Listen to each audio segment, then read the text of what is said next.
On Wednesday night around 8 p.m., there was a small electrical fire to the board control panel that controls electricity and heat to turbine number 1 at the Sewerage and Water Board. We have had about a dozen or more electricians and mechanics from the Sewerage and Water Board and GE working around the clock to rebuild and repair this turbine. The repair has been made successfully as of last night. At this time, though, they continue to test it and to low load it slowly, and they report that as of right now it's doing well. We expect that it will gradually come back online throughout the day if the tests are successful, and we will keep you informed and give you more information tonight. But even when it's fully up to capacity, we will be at where we were on Saturday, which is a very positive and good step forward, especially as it's laid on top of the energy power that we have. And we will have what we'll need to do the work that was required. But in my mind, and I think in the minds of the people, it's not enough because we need more backup power for the energy power that we have and that, as you know, goes out from time to time. There is no need, as I have said many times, for panic. In the abundance of caution and in the spirit of transparency, I think it's important for the people to know where we are. Panic is not where we need to be right now. There's no need for it, but we do have to be vigilant. What is clear to me today is that we remain at risk, I believe, if a major storm comes until we get additional turbines back up, which we expect by the end of this month. And, of course, we have been aggressively trying to do that, and we're going to double our efforts as well. Yesterday, in addition to declaring a state of emergency out of the abundance of caution, we placed an emergency order for 26 2-megawatt generators. We increased the number that we reported yesterday so that we would have additional spare capacity to provide redundancy throughout the larger systems of the water system, in addition to the drainage as well, just to be safe and take those precautions. The status of those generators is that 6 generators arrived last night. 12 generators will arrive later today. 8 final generators are en route from Miami and will be delivered on Sunday. We're also waiting on some pieces and parts required to connect those generators to our system. It could take some time to get them connected and operational. I do not have an exact time for you right now, but we'll update you in the following conferences that we have. Until these generators are set up and we have additional turbines come back online, there will continue to be some risk to our drainage system. So at this time, the system's capacity to drain stormwater from the streets is still diminished further from the east bank of New Orleans to the west bank of the Industrial Canal. This does not, as I have said, affect New Orleans East, the lower 9th Ward, or Algiers. Again, this means we believe that we have what we need in the event of the typical rainfalls that we have, but not what we need in the event of a deluge or a major rain event. And then, as my caveat is always, if we have 5 to 9 inches of water, no matter how much we have, we're still going to have a problem. But again, out of the abundance of caution and because of the likelihood of rain today and throughout the weekend, I would just ask folks to be aware and to be vigilant and do the common sense things to protect you and your property and your family. And according to the National Weather Service, we're expected to have a light rain today with a good chance of additional rain this weekend. As with any summer thunderstorm, there could be isolated areas with heavier rain up to 2 inches. During the heavy rainfall, again, out of the abundance of caution, I'm urging residents in the affected area to move their vehicles to higher ground and take necessary actions to protect their property. Stay off the roadways unless an emergency makes it absolutely for you to be on it. And if there is standing water anywhere, just please be courteous and don't drive through it at large speeds, as we've talked about before. Again, this is for the areas of the East Bank only, west of the Industrial Canal. The pumping stations in Algiers, New Orleans East, and the lower 9th Ward are operating off of a separate power source and have additional backups and therefore are not impacted by this outage. At this time, the drinking water and sewage services for all of the city are not affected by this outage and this power source either. The generators that we are securing will also give us extra redundancy for those services as well. Algiers, New Orleans East, and the lower 9th Ward have diesel generators and therefore should not be impacted by this event. In the event of heavy rain or flooding, we're reminding residents to call 911 to report street flooding and life-threatening emergencies. Residents are advised to remain indoors in the event that we have a deluge or a heavy rain event. Out of the abundance of caution, as you saw, the governor was here yesterday. We are in full communication with his emergency operations office should we need it. Our Office of Emergency Preparedness has been on call, on duty, and operational during the entire time. NOPD has staged barricades in 20 areas prone to flooding, including underpasses. And again, as a precaution at this time, we've staged high water vehicles and other response vehicles to be used in the event that we have any flooding. Later today, we're going to announce locations where residents can pick up sandbags if the need should ever arise. For that, we will have that service in place for some time. And for those seeking more information or that are interested in registering for special needs registry, please call 311. 311 is open until 7 o'clock tonight. Our Emergency Operations Center will remain open and operational. The city will keep residents updated through email alerts at NOLA Ready Twitter account.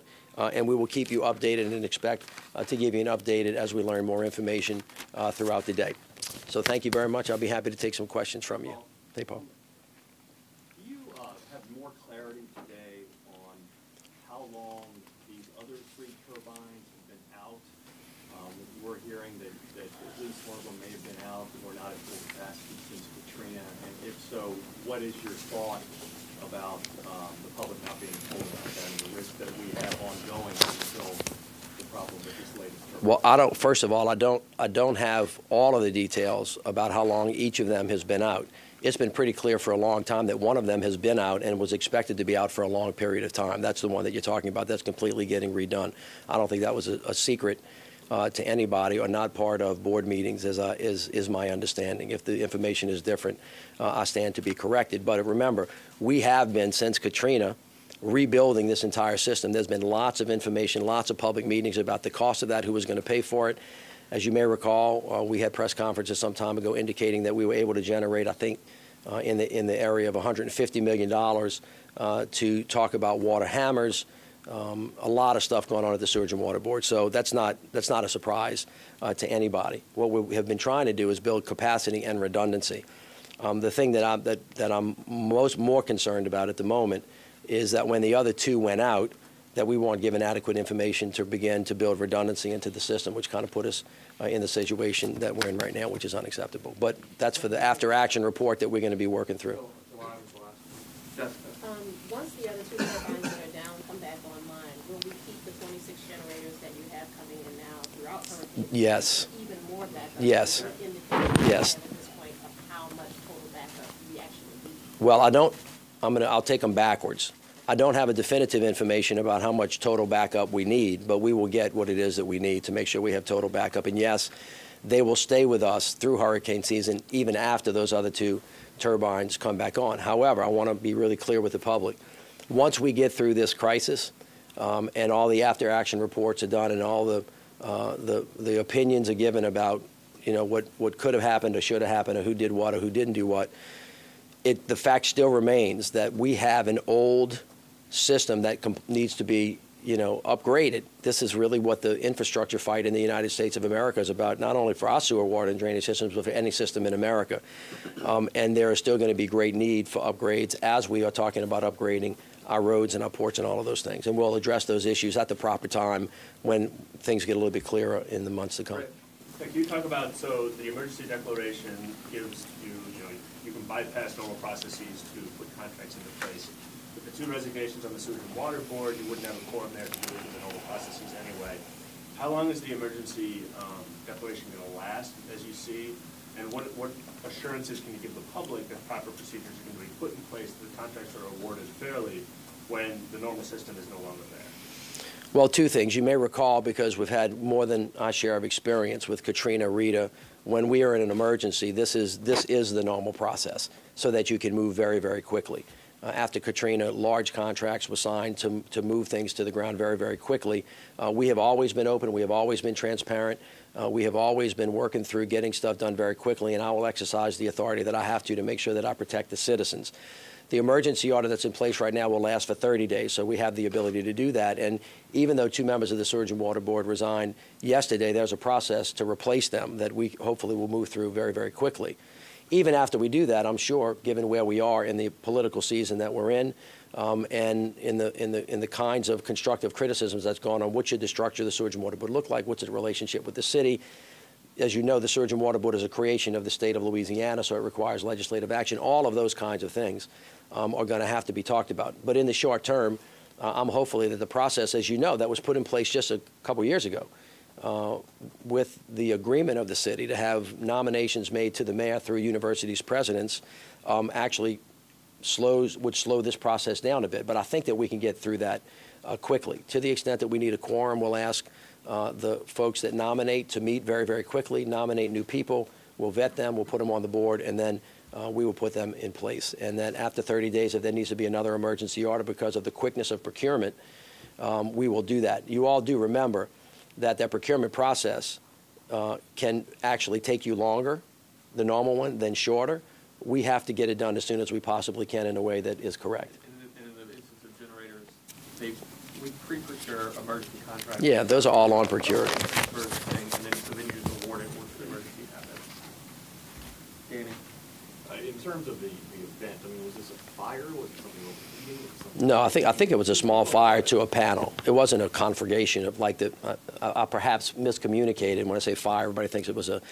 It was enough of fire and heat to burn a part of the system that was important to the turbine working. It's not something that will require the response of the fire department. I don't know. I'll ask how big the flame was. You want to know whether it was a half inch or 10 feet or? I'm sure. I don't know, but I will get the specifics of how large the fire was. I don't know. But it wasn't something that required the response of the fire department. Well, that's what people were asking. Well, the answer to that question is no.